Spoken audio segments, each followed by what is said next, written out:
जिच्या पाऊलखुणा लक्ष्मी बनून घरात आल्या, जिनं शिक्षण महर्षी म्हणून घडवलं, जिच्या नावानं पतंगराव कदमांनी शिक्षण संस्था आणि आपलं सगळं साम्राज्य उभारलं, त्याच भारती यांचं आज निधन झालंय.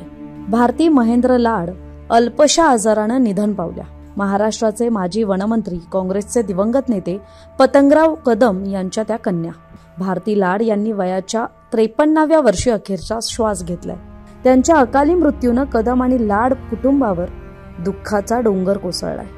पतंगराव कदमांचे सुपुत्र आणि माजी मंत्री, काँग्रेसचे नेते विश्वजित कदम यांनी सोशल मीडियावर याविषयी पोस्ट केली आहे. माझी मोठी बहीण आदरणीय भारतीताई महेंद्र लाड यांचं निधन झाल्याचं वृत्त अतिशय दुःखद आणि वेदनादायी आहे.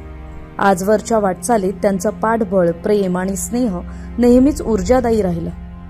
त्यांच्या निधनानं कदम आणि लाड परिवाराची कधीच न भरून निघणारी हानी झाली आहे. त्यांच्या आत्म्यास शांती लाभो हीच ईश्वरचरणी प्रार्थना. आदरणीय ताईला भावपूर्ण श्रद्धांजली. अशा भावना विश्वजित कदम यांनी ताईसोबतचा फोटो शेअर करत सोशल मीडियावर व्यक्त केल्या आहेत. भारती लाड यांना 14 एप्रिलला चक्कर आल्यासारखं झालं. मग त्यांना सांगली येथील भारती हॉस्पिटलमध्ये दाखल करण्यात आलं. तिथं उपचार करताना डॉक्टरांनी तातडीनं पुण्याला हलवण्याचा निर्णय घेतला.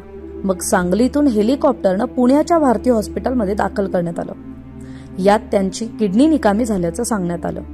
असं असताना डॉक्टरांनी अत्युच्च उपचार सुरूच ठेवले, परंतु शक्य ते सगळे प्रयत्न करूनही 28 एप्रिलला त्यांची प्राणज्योत मालवली. पतंगराव कदम यांनी पुण्यात ज्या भारती विद्यापीठाची स्थापना केली, आपलं जे साम्राज्य उभारलं, त्याला त्यांनी आपल्या याच लाडक्या लेकीचं नाव दिलं होतं. ती लेक म्हणजे भारती. भारती लाड या रयत शिक्षण संस्थेचे उपाध्यक्ष महेंद्र आप्पा लाड यांच्या पत्नी होत. भारती यांच्या पश्चात पती महेंद्र लाड, भाऊ विश्वजित कदम, बहीण अस्मिता जगताप आणि 2 मुलं असा परिवार आहे. त्यांचे पती महेंद्र लाड हे रयत शिक्षण संस्थेचे उपाध्यक्ष आहेत. तरी भारती लाड यांना सकाळ माध्यम समूहातर्फे आदरांजली.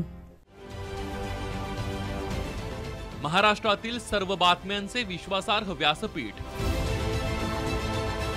सकाळच्या सर्व सोशल मीडिया प्लॅटफॉर्मला लाईक, फॉलो आणि सबस्क्राईब करा. तसंच सर्व नोटिफिकेशनसाठी बेल आयकॉन प्रेस करायला विसरू नका.